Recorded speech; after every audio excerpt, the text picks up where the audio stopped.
Professor Nam-Yong Lee's long essay, Barriers to Youth Entry into Politics, The Trap of Intertwined Political Laws. If we keep blaming the reason young people cannot enter politics on a lack of morality or passion, solving the problem becomes impossible. In the Republic of Korea, the political market is a structure built by regulation, and the blueprint of that structure is the set of political laws. The three core statutes, the Public Official Election Act, the Political Parties Act, and the Political Funds Act, are intended to protect fairness in politics, yet in practice, they also function as barriers to entry. In a broader sense, they are intertwined with the National Referendum Act, the Act on the Election Management Commission, the Act on Entrusted Elections for Public Organizations, the Act on Support for the Association of World Election Bodies, and subordinate rules related to party subsidies. In addition, the Central Election Management Commission's case example, collections, election affairs guides, and political funds accounting manuals operate as de facto operating rules. This complex regulatory system becomes a maze for the youth, while serving as a familiar map for established politicians, producing structural asymmetry. From the perspective of global standards and world best practices, election law and political finance regulation must achieve control and openness at the same time. Corruption and unfairness must be reduced, while civic participation and competition must be promoted. However, in the Republic of Korea, the design for openness is weak compared to the precision of control. Even though the digital environment has matured, the user experience of political participation has not escaped outdated offline assumptions.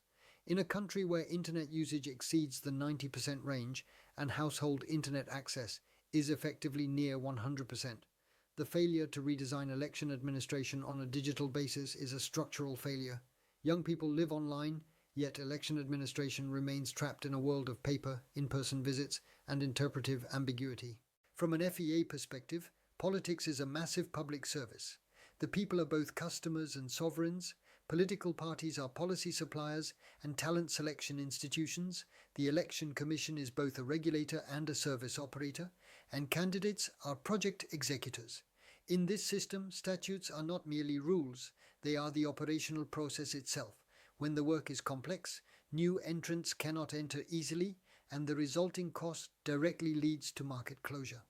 Barriers to youth entry into politics operate as a system in which complex laws, administration, accounting, and punishment are fused together, and they will not be resolved unless this system is decomposed and redesigned architecturally.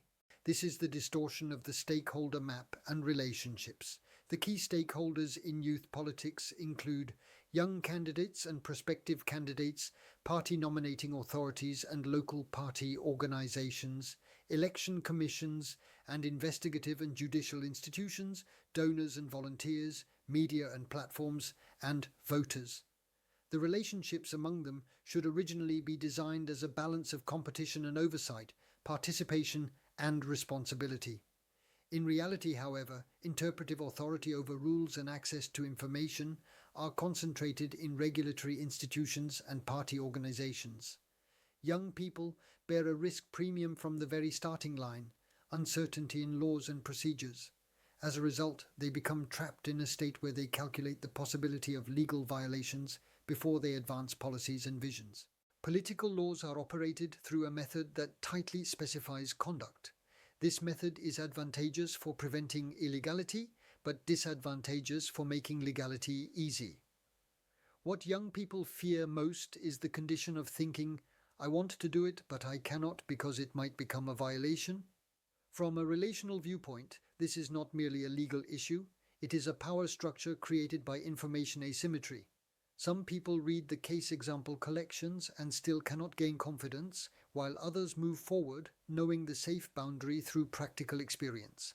The difference is not a difference in personal ability, but a difference in experience bias produced by the system. Global best practices reinforce institutionalization of safe harbors and pre-clearance. Instead of merely expanding lists of prohibitions, they clearly guide what is permitted, provide fast confirmation of legality, and design systems that reduce the risk of mistakes. However, in our reality, once a guidebook becomes a rule, the ability to interpret documents and accumulated experience becomes the actual entry requirement. As documents increase, fairness does not rise. Only groups familiar with documents become safer. This is the concept of the 9 entry barriers that political laws create for the youth.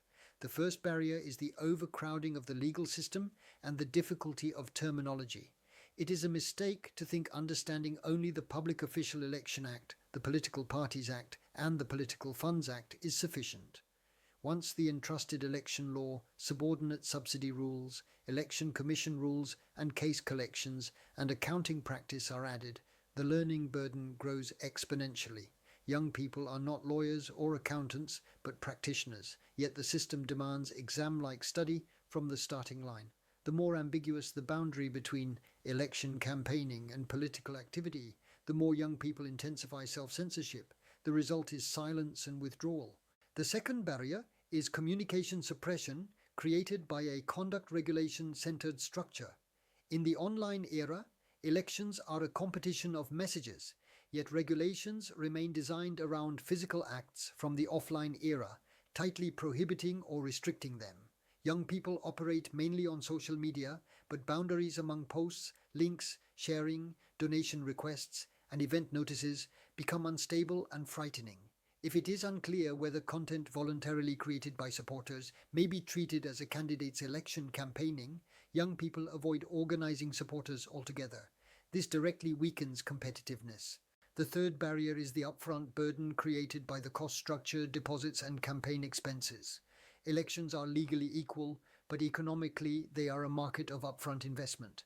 Because young people have thinner assets and networks, the same deposit produces a much heavier felt burden. Costs such as promotional materials, office space, staffing, transportation, and content production may appear to decline through digital tools, but in reality, they rise as platform competition intensifies and becomes more sophisticated. A single candidacy can become an event that shakes a young person's financial safety net. The fourth barrier is that lawful fundraising channels are narrow and complicated. The Political Funds Act requires transparency in donations and disclosure in accounting, and these are essential devices for fairness. Yet in practice, the processes for lawful fundraising and spending are complex and compliance costs are high. Managing a supporters association, complying with contribution limits, handling receipts and evidence, managing accounts, and producing reports impose excessive administrative burdens on small organizations. Young people sometimes give up not because they lack money, but because they lack the capacity to build a lawful system to raise it. The fifth barrier is excessive avoidance created by fear of criminal punishment and election invalidation. Fear that even a mistake can produce severe consequences is fatal to new entrants. Political laws impose strong sanctions to protect the public interest, but the strength generates not only deterrence, but also a chilling effect. When a single phrase in a promotional text, one method of sending messages, or one instance of providing food at a gathering can become a major controversy, young people conclude that doing nothing is safest. That becomes a voluntary exit from message competition. The sixth barrier is interpretive dependence created by case collection-centered operation. Because statutory text alone cannot capture reality fully, election commissions provide guides and case collections. Yet in the field, a single sentence in a casebook can be treated as if it were a binding rule, and who interprets that sentence in what way can decide success or failure. Young people approach politics as an exam to find the correct answer, and the essence of politics, competition over values and policy, gets pushed aside. This structure favors those who can purchase legal services. The seventh barrier is that internal party rules and nomination procedures combine with statutes to create an even higher threshold. The Political Parties Act regulates party organization and operation, yet nominations are easily dominated by internal party power structures. When these are combined with election law schedules, registration requirements, the prospective candidate system, and publicity rules, the structure becomes one where only those approved by the party can prepare safely. Young people cannot build organizations before securing nominations, and they cannot secure nominations without organizations. This is a relational vicious cycle. The eighth barrier is unclear regulatory boundaries in the digital platform era. World best practices move toward bringing digital campaigning into the institutional framework, disclosing it transparently and expanding automated reporting and disclosure. But when boundaries are ambiguous, innovation either goes underground or becomes suppressed. paid advertising, collaborative content, and diffusion structures on YouTube, Instagram, online communities, and messenger channels connect directly to accounting and labeling issues, and small youth campaigns lack the management capacity for them. As a result, the youth's strength, digital tactics, turns into a weakness. The ninth barrier is the real-world collision between livelihood instability, conflicts of interest, and side job constraints. For young people, politics often means going full-time, but social safety nets that guarantee such a transition are weak. Restrictions on using political funds, bans on private appropriation, and various conflict of interest rules are certainly necessary, but for the youth, they operate as fear that if I enter politics, my life collapses. Freelancers, startup workers, students, and young breadwinners can face life breakdown from only a few months of income disruption. This is not an issue of personal will. It is a structural cost neglected by the system. A direct rebuke to the Central Election Management Commission, the outdated disgrace of paper administration, must end now. At this point, it is impossible not to confront and criticize the Central Election Management Commission head-on. The Commission is an institution that protects fairness in elections while also providing election administration services to candidates and voters. If a practice still remains in which core materials are produced and distributed primarily as paper documents, that is an outdated and incompetent disgrace. In the Republic of Korea, where internet usage exceeds the 90% range and household internet access is effectively near 100%, if the basic package of election administration is paper, then the institution itself is directly manufacturing barriers to youth entry into politics.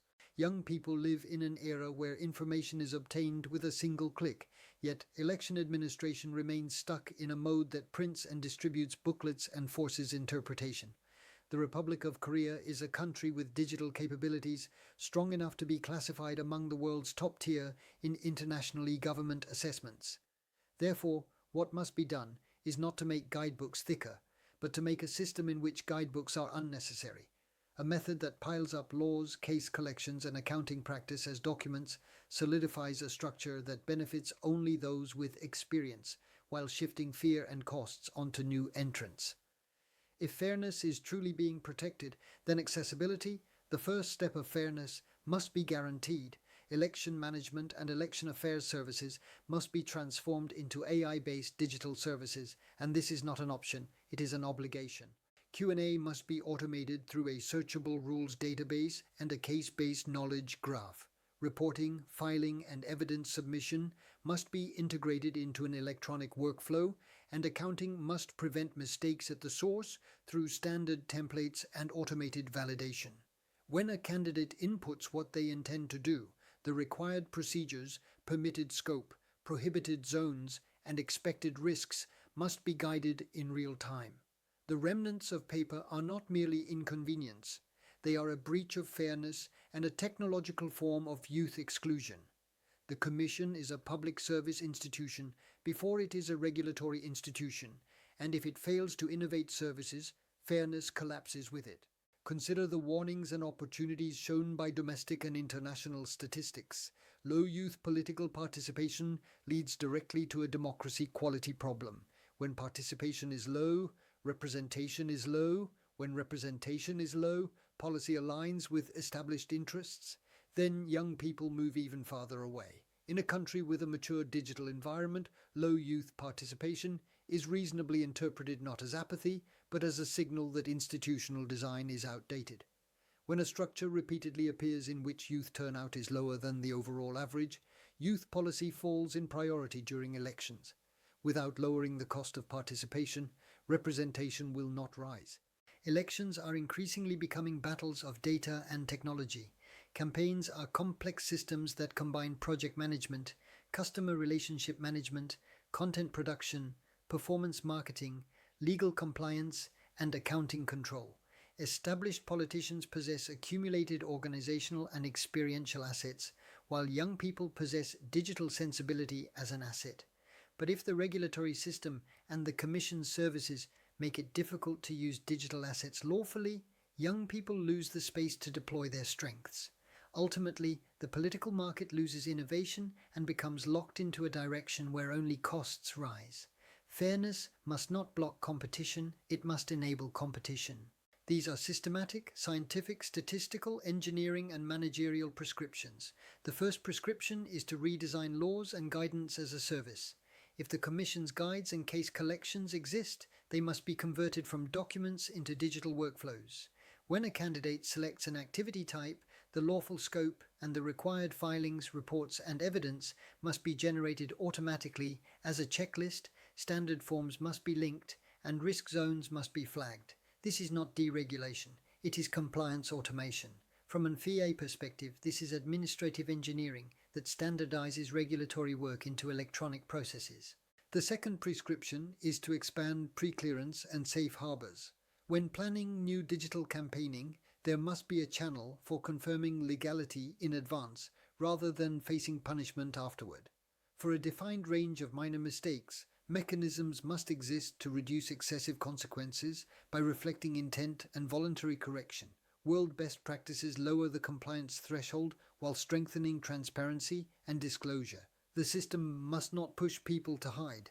It must push people to disclose.